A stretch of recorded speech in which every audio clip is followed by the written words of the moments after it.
Subscribe YouTube channel official iNews dan nyalakan loncengnya.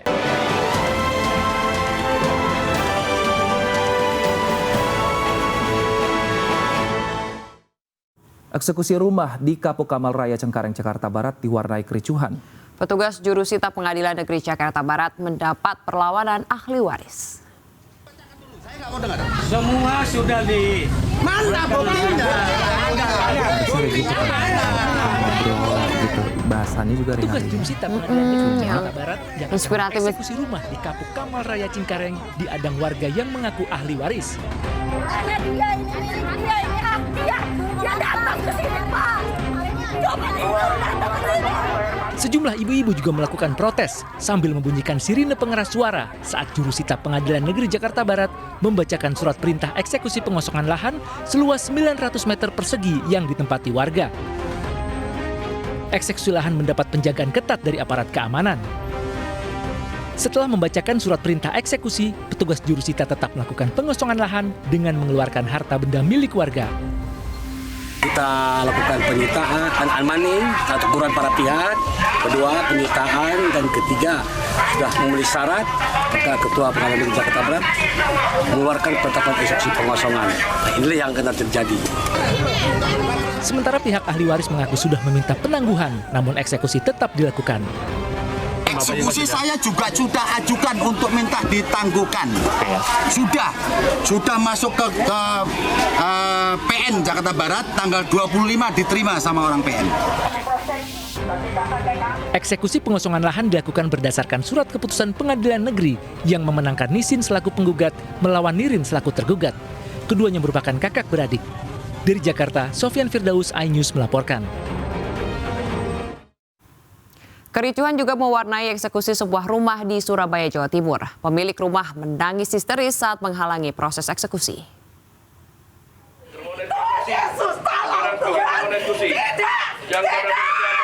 Susan, pemilik rumah meminta jurusita menghentikan eksekusi rumah yang sudah lama ditempatinya. Suami dan anak-anak Susan sempat kewalahan untuk menenangkan Susan. Tidak hanya itu, keluarga Susan melawan dengan menghalangi upaya petugas jurusita PN Surabaya saat akan mengeksekusi. Sebut tadi yang sementara ditunda dulu karena objek sengketa sesuai dengan amar putusan nomor 29 itu apa artinya? Berarti nomor 29 harus dieksekusi. Tapi kok bisa lari ke nomor 3? Kami minta mestinya diluruskan dulu ini gitu. Apa tunda dulu? Melakukan perlawanan itu masalah nomor.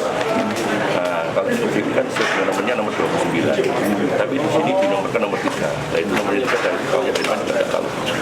Kalau ditanyakan di lurah dan yang lain, nomornya sesuai dengan BPP dan yang lain nomor 29. Tapi tetap tidak mempengaruhi proses eksekusi, Pak, ya? Tidak mengaruhi. Apabila tidak puas, ya silakan ajukan suatu perlawanan. Haknya mereka. Penghuni rumah seluas 525 meter persegi di Jalan Manyar Kartika ini kalah gugatan di Pengadilan Negeri Surabaya dan Pengadilan Tinggi Jawa Timur pada tahun 2015 lalu. Bahkan banding termohon di Mahkamah Agung juga kalah pada tahun 2017. Perkara ini sendiri berawal dari perkara hutang piutang. Dari Surabaya, Yuda Prawira, iNews melaporkan. 4 hari setelah ledakan dan terbakarnya tangki milik Pertamina RU6 Balongan Kabupaten Indramayu, Jawa Barat masih belum bisa dipadamkan. Bahkan sempat terjadi ledakan susulan saat upaya pemadaman.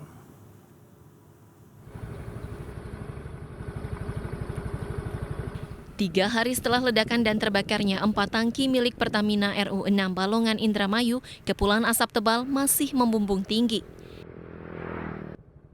Hingga kini, petugas pemadam gabungan terus berupaya memadamkan kobaran api dan kepulan asap tebal. Sementara pagi tadi, ledakan susulan kembali terjadi.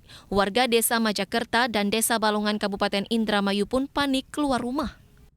Ledakan terjadi setelah petugas memadamkan api menggunakan cairan kimia berupa foam. Untuk mengamankan lokasi, petugas pengamanan berjaga di radius 400 dan 600 meter dari lokasi kobaran api di tangki Pertamina RU6 Balongan. Pertamina sudah mengevakuasi untuk menyemprot air itu, ternyata membesar lagi. Sempat ada letupan 1 kali lagi. sempat panik ke warga tadi? Ya, sempat panik lagi bagi warga Sukaurip, Blok Kunir, Blok situ sudah panik lagi mau keluar lagi, katanya diperingatin tenang katanya. Jadi mungkin ini. Sementara warga yang tinggal di sekitar lokasi kebakaran mengungsi. Total ada 912 warga dari 2 desa yang meninggalkan rumah.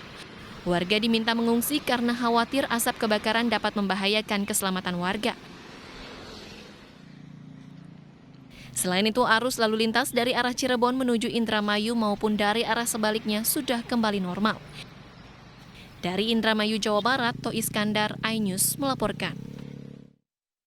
Pemirsa, kebakaran hebat juga melanda sebuah pabrik palet plastik di kawasan padat penduduk Margomulyo, Surabaya.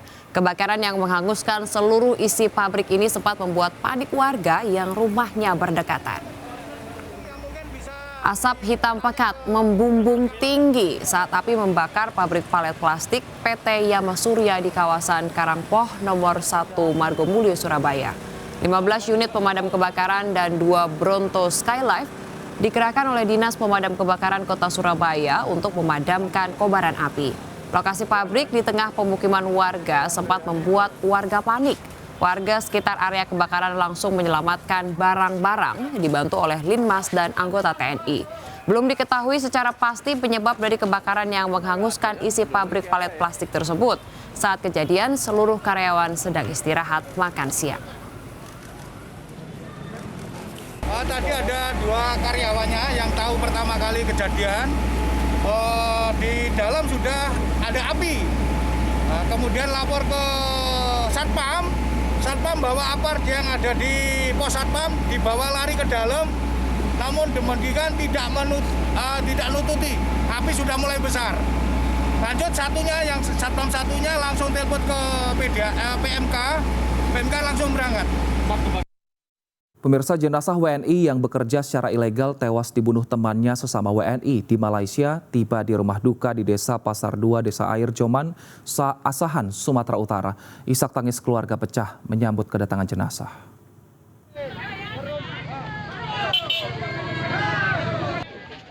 Dengan menggunakan ambulan, jenazah Ahmad Yunus Dalimunte tiba di rumah duka di Pasar 2, Desa Air Joman, Asahan, Sumatera Utara pada Rabu sore.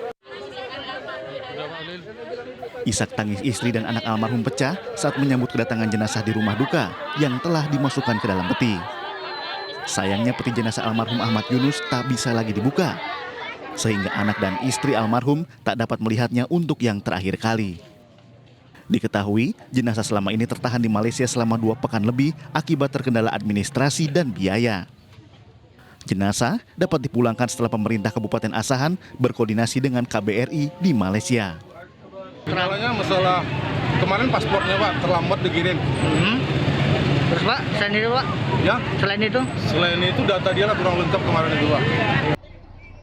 Sebelumnya pada 13 Maret 2021, korban Ahmad Yunus Dalimunte tewas di tangan rekannya sendiri sesama WNI saat berada di dalam kapal. Korban tewas dibunuh rekannya diduga cekcok saat kumpul bersama. Usai membunuh, pelaku berhasil ditangkap oleh rekan korban yang sempat memburu pelaku. Nanti kami walaupun nembaknya katanya seloroh, apa gitulah cakap-cakap, mungkin nggak senang gitu lah. Pelakunya WNI juga atau warga luar? Indonesia juga, sama satu kampung, satu kawanan. Usai disolatkan, jenazah langsung dikebumikan pihak keluarga di pemakaman umum yang tak jauh dari rumah duka. Dari Asahan Sumut, Ulil Amri, iNews melaporkan. Diduga hendak membakar SPBU, seorang pria mengamuk saat diamankan oleh warga di Jalan Raya Kelapa II, Kabupaten Tangerang, Banten, Rabu siang. Meski sempat membuat panik, namun beruntungnya korek api kayu yang dilemparkan oleh pelaku tidak sampai ke tangki berisi BBM.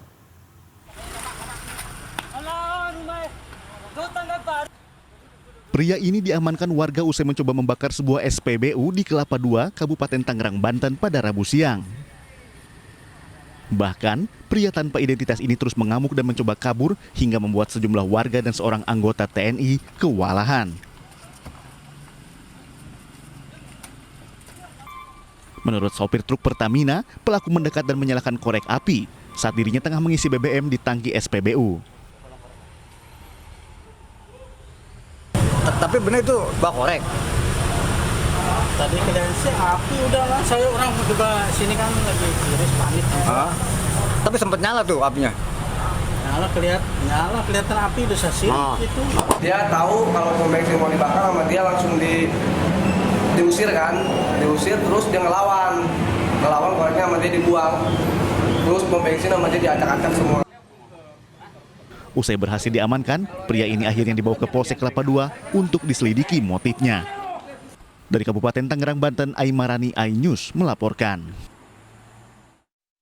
Diduga mengalami gangguan jiwa, seorang pria di Kabupaten Pangandaran, Jawa Barat menganiaya 5 orang warga yang 1 diantaranya seorang anak perempuan. Pelaku juga membakar 4 kios di pasar desa.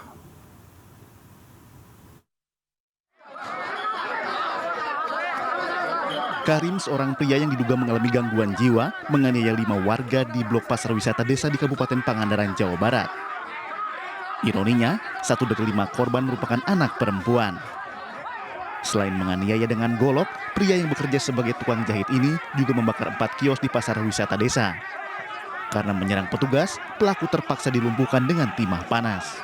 Tapi Pak, memang ada masalah nggak dengan tetangga atau yang korban? Enggak ada sama sekali sama tetangga. Warga panik nggak Pak ketika saat kejadian? Ya panik Pak, semua juga pada lari Pak. Kalau nggak lari ya kita juga kena mungkin.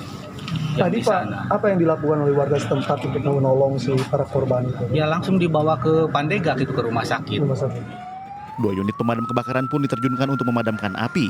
Sementara itu, 5 korban penganiayaan kini dirawat di IGD Rumah Sakit Umum Pandega untuk mendapatkan perawatan medis. Dari Pangandaran, Jawa Barat, Irfan Ramdiansyah, iNews melaporkan. Kementerian Hukum dan HAM menolak kepengurusan Partai Demokrat hasil KLB Sumatera Utara. Pemirsa jangan kemana-mana, kami akan kembali usai jeda, tetaplah di iNews Pagi.